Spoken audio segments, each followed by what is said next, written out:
Hello! What's up mga meme? It's me, Rico Mari, and welcome back to my channel, Mabuhay. And for today's video po ha mga meme, ito, mayroon naman po tayong i-share na napaka-interesting na topic ha mga meme.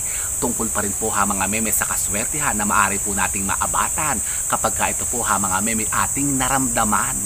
O saan? Sa ating pong mga katawan ha mga meme. Nako, kayo po ha mga meme, nako, may napipintong paparating na kaswertihan kapag ka ito po inyo pong naranasan. Ah, talaga ba? Totoo ba yan? Opo ha mga meme, kaya kung gusto niyo pong malaman kung ano man po itong sinasabing mga senyales na ito ha mga meme sa mga nararamdaman natin sa ating mga katawan na tayo po'y maaring nako, dulutan at maka-attract ng mga sinasabing makaswertihan yan, lalong lalo na po ha mga meme sa usapin ng kaperahan, ay panoorin nyo lamang po ang video kong ito. O, siya go mga meme. Ah?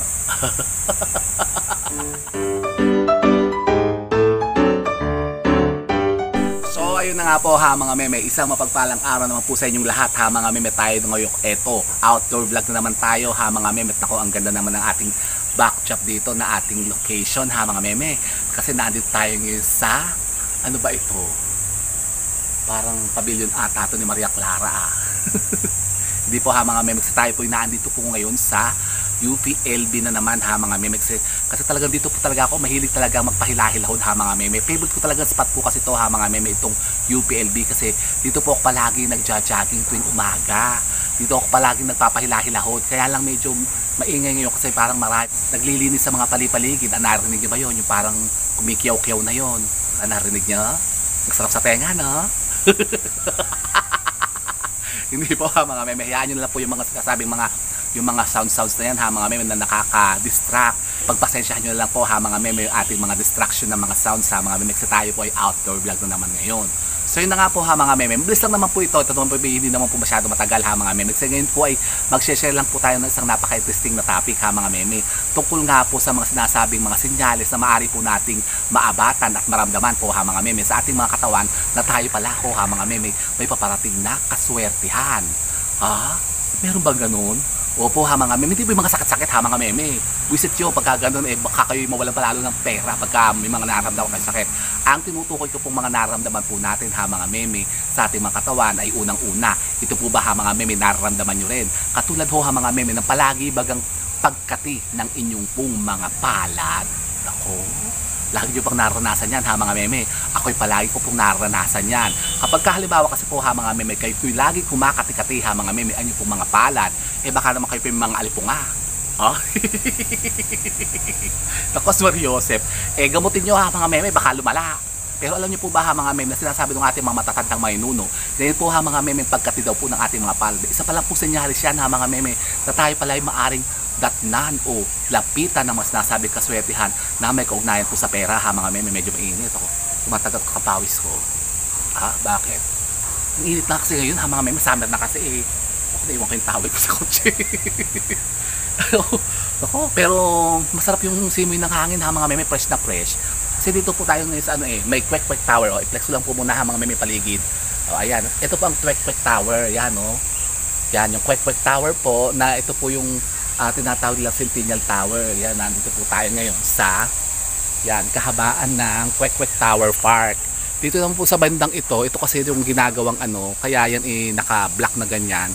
Ginagawa kasi ang oval. Yan yan po yung fertility tree dati na dyan tinatambayan natin. Ngayon po yung ginagawa siya, under construction po siya ngayon, kaya bawal pumasok dyan. So dito lang po tayo pwede magpahilahilahod. O, di ba? Dyan po, yan sa Kwek Kwek Tower. Yan, marami po diyang nagsusumba minsan, mga activities nila. So yan. Tapos kanina ko napansin yung babaeng yun, yung babaeng yun, kanina papahilahilahod to. Siguro may inaantay. Sino?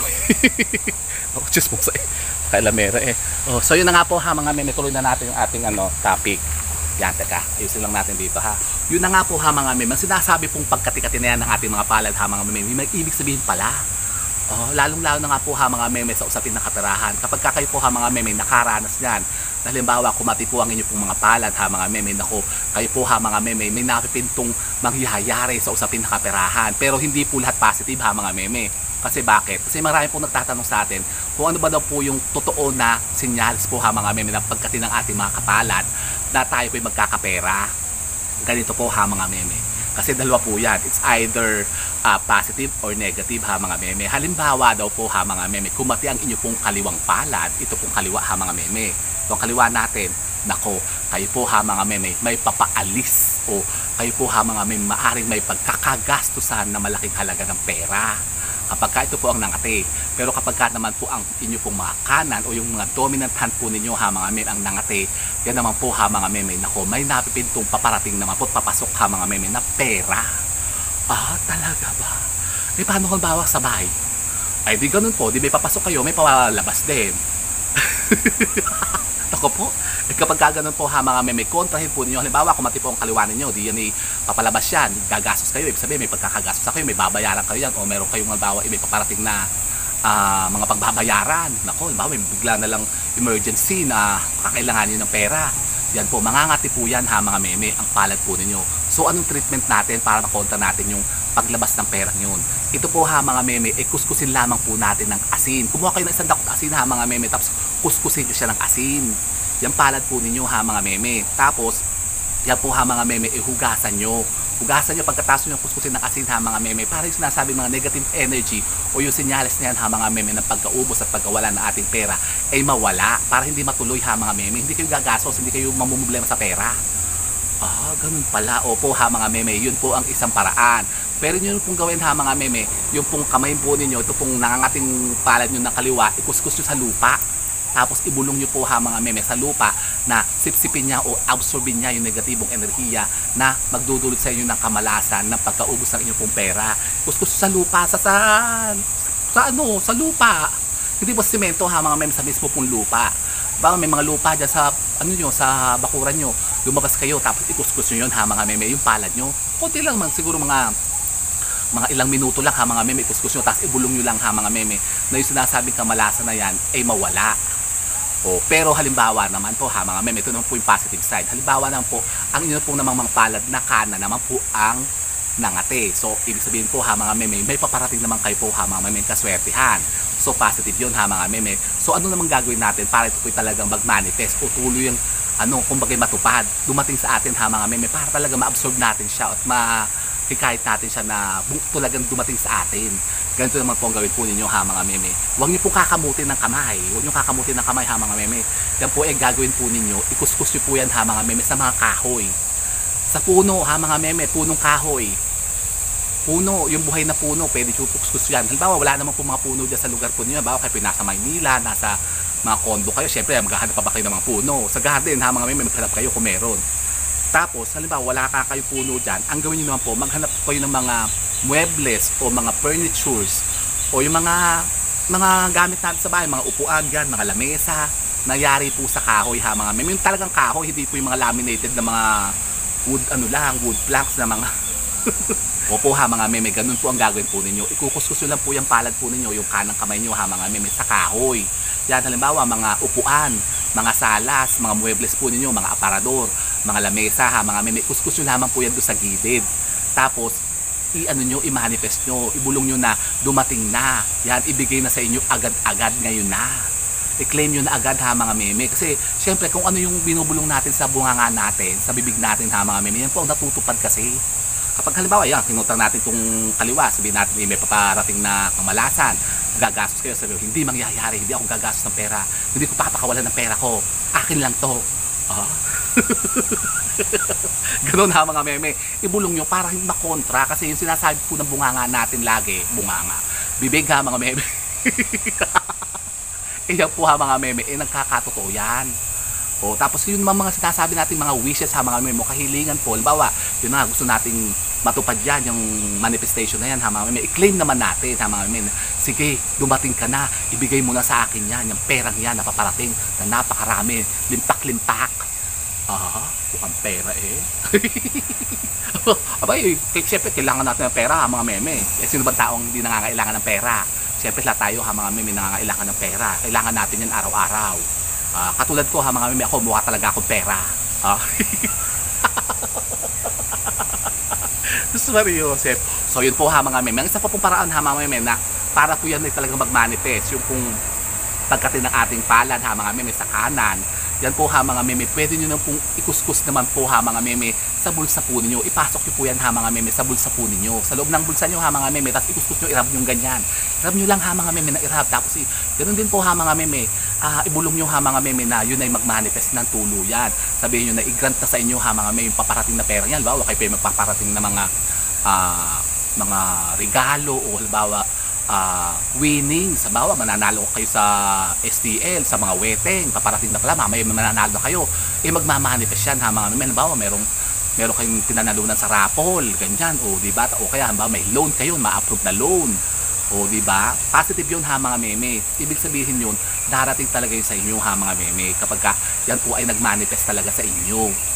Kaya huwag nyo pong anuhin yan, yung babaliwalain ha mga meme. Kasi yan po yung sinyalis nga po ha mga meme. Sinasabi ko nga, yun nga, manifestation po ha mga meme ng pera na paparating o papasok sa inyo mga meme.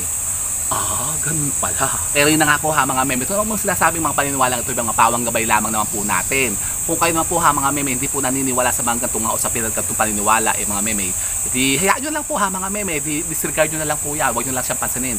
Hayaan nyo na lang po mangati yung mga kamay nyo, kutkutin nyo, kamutin nyo ha mga meme. Kasi alam nyo po kapag kinakamot daw na ganyan, lalong lumalala. Halimbawa yung hook sa kaliwa, lalo kayo mauubusan ng pera ha mga meme, kaya huwag nyo kakamutin. Tapos kapag kasakanan naman yung paparating, makukontra naman po ha mga meme, hindi siya dadating. Parang kumbaga mauudlot, kumbaga parang mauusog ha mga meme. Kaya sabi ko nga sa inyo ha mga meme, kapag ang kanan ng nangate, kuskus sa kahoy ha mga meme at sa bulsa po ninyo. Yan, irab nyo po ha mga meme sa bulsa po ninyo para talagang mag-manifest yan. At kapag naman po ang kaliwa ha mga meme, para hindi kayo maubusan, ikuskus nyo naman po siya sa lupa ha mga meme, para hindi matuloy ang kamalasan na paparating sa inyo. So yun po ha mga meme, subukan nyo po yan kapag nangatipuan nyo po mga palad ha mga meme, gawin nyo po yan at makikita nyo, malalaman nyo po ha mga meme kung ano po mangyayari sa inyo, diba? Kung kayo po ay dadatnang ng pera o mawawalan. So yun po ha mga meme, kung kayo po yung makatanungan patungkol po sa topic natin ngayon ha mga meme, pwede po kayo magtanong dyan. Mag-iwan lamang po kayo ng question dyan ha mga meme sa ating comment box, at kapag kayo po yung nabasa natin, yan po yung sasagutin din natin dito. Opo ha mga meme, sigurado yan sasagutin ko kayo.